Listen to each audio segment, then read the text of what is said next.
All right, guys. So this is a bit of a different vlog. I haven't started a vlog out on a mountain pass in a long time, but that's because in a minute you're going to be on my head and we're going to be actually driving in the M3. But I also wanted to show you guys JeepGuy's new Honda Beat. This thing is so cool. We're not really like driving it hard right now because it's still basically it's got a blown head gasket. Leaking head gasket. Well, leaking, blown, kind of the same thing, but it's still really, really, really cool. I mean, these are 165 55 14s. Tiny, tiny tires. The little 14-inch end keys. They're factory, right? Yeah, factory. They're factory? Like this right here, besides the coilovers that are on it, and obviously... Which we don't know what they are. I don't know what they are. The pedals, the shift... Yeah, the pedals are Sparco. I think the wheel might be factory.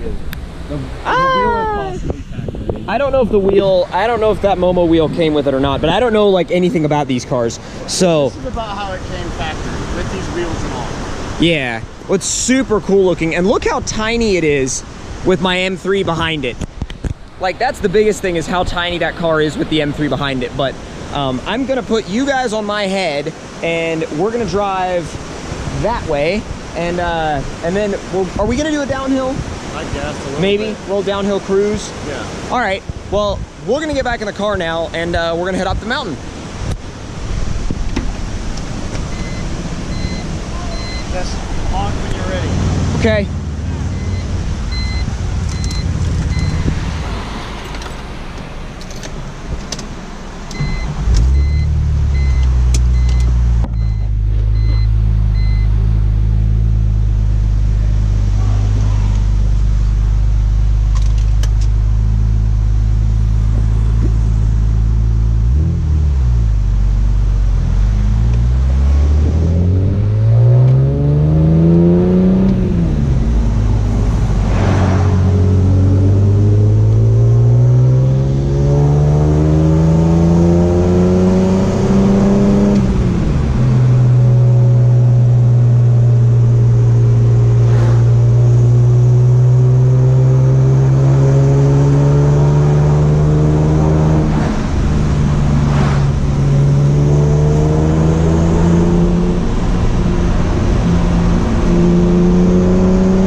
Basically, Caleb's Beat it's weird because he's been waiting for that thing for like a good long time. He's been waiting for it for a couple months now, and he just got it in like a few days ago.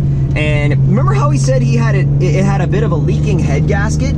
That's still the case, but it's weird because I'm not sure how much it's actually leaking, because like the temperature gauge, he said, only moved a tiny little bit, and I drove it last night, and the weird thing about it is it's got some sort of strange electrical issue where if you turn the headlights on, the dash lights turn off. So it's a bit of a weird issue, I do have to say.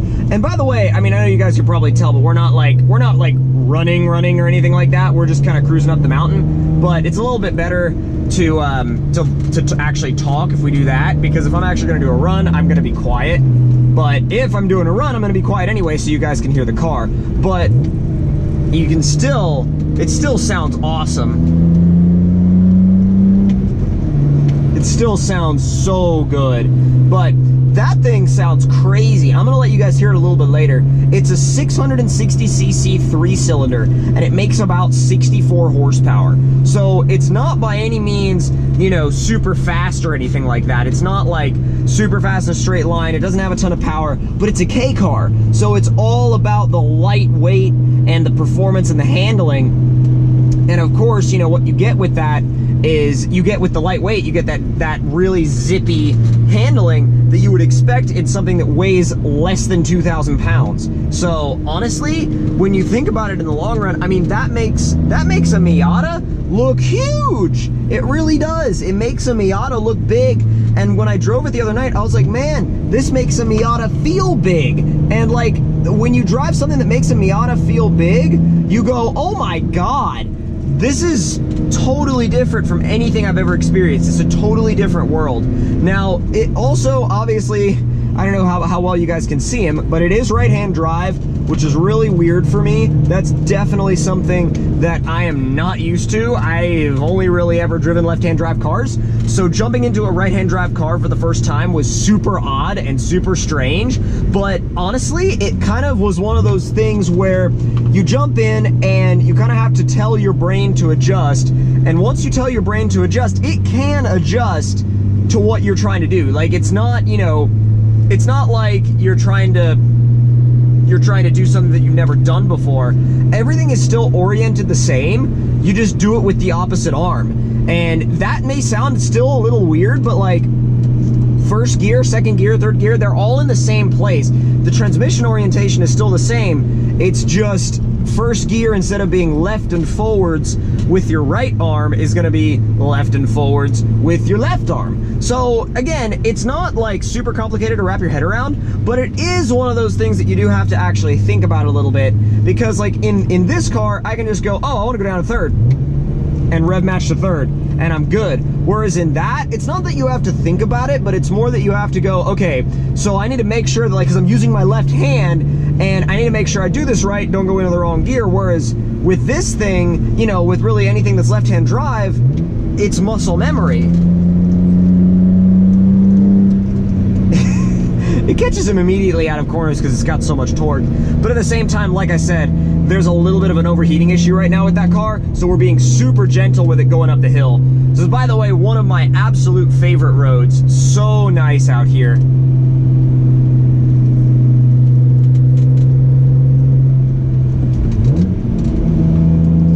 See if we can get... Oh, you know what? I can't wait to come up to one of these tighter cornering sections soon, because really over there, or in those tighter cornering sections, he's not going to be all too concerned about... Yeah, see, he didn't even touch his brakes. That's awesome. He never even touched his brakes, because he never had to. He never ever had to. There was no reason for him to touch his brakes.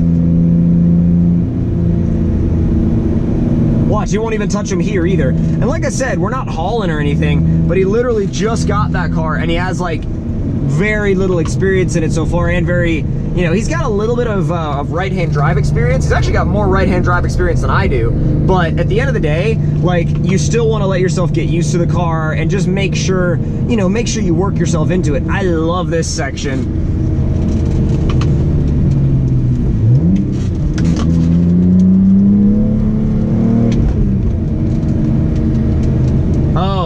Yeah, traction control cut in. I was like, where did my power go? And then I was like, oh.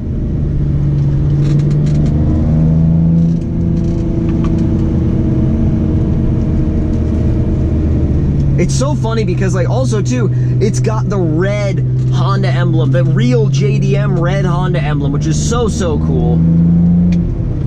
And everybody looks at it. Everybody looks at it. Like, you could park it next to an Aventador and you would have like just about as many eyes wondering what it is. And that's the biggest thing. It's like M3 enthusiasts come up to the M3, but nobody, like normal people don't really come up to an M3. They just think, oh, it's just like a BMW 3 Series. With that, nobody knows what it is. So everybody comes up to it and they're like, what the hell is it? Some people recognize that it's a Honda and they go, I've never seen a Honda like that before. And to be fair, most of them probably haven't seen a Honda like that before, because, I mean, where else would you see a Honda Beat? Now, according to Jeep Guy, from what he told me, and I don't know how accurate this is, but he said there's only a few hundred Beats in the US, and there's like I don't know how many cappuccinos there are in the US, but I do know that the one that there's the least number of is the AutoZam AZ1, and out of all the K cars, the AutoZam, there's the least amount of those actually in the US, I think. But even though like the Beat is technically more common than like an AutoZam, I still think the Beat is one of the coolest ones. And I wasn't the biggest fan of the Beat until after I really got to see it in person and drive it. And I was like, dude, this thing is amazing. Like, it's freaking awesome. All right, so new plan. We've decided to head back down. We were gonna originally like park up here at the top of the mountain and get a couple pictures, but it started to rain and he didn't want to put the top of the beat up because it's actually got, well, basically the window in the top is kind of broken at the moment. So while that is the case, I respect his decision to not want to get caught in the rain. Well, hopefully we won't have that much traffic on the way down, which would be really nice. Really nice. Even if we're just gonna cruise it, it'd be nice to get like a nice clean open cruise.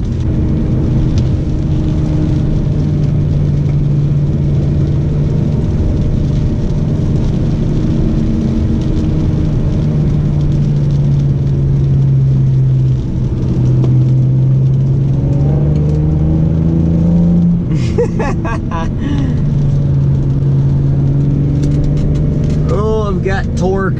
Oh no, we've got traffic as well. Holy crap, we went 10 miles an hour through that corner. 10 miles an hour?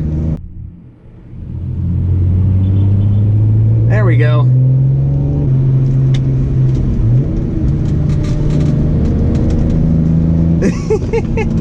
Oh, it's so funny because like that thing doesn't really look like it has any body roll. It just kind of darts. You know what I mean? Like it does have coilovers on it, so I can, yeah, it doesn't really have any body roll. It just kind of darts. Like, again, it does have coilovers. We're not sure what brand they are. I'm sure they have some kind of sticker on them to where we can find out, you know, once we take the wheels off or something. But they're, as far as we know right now, they're some brand that we don't know. So, some Japanese brand that we don't know.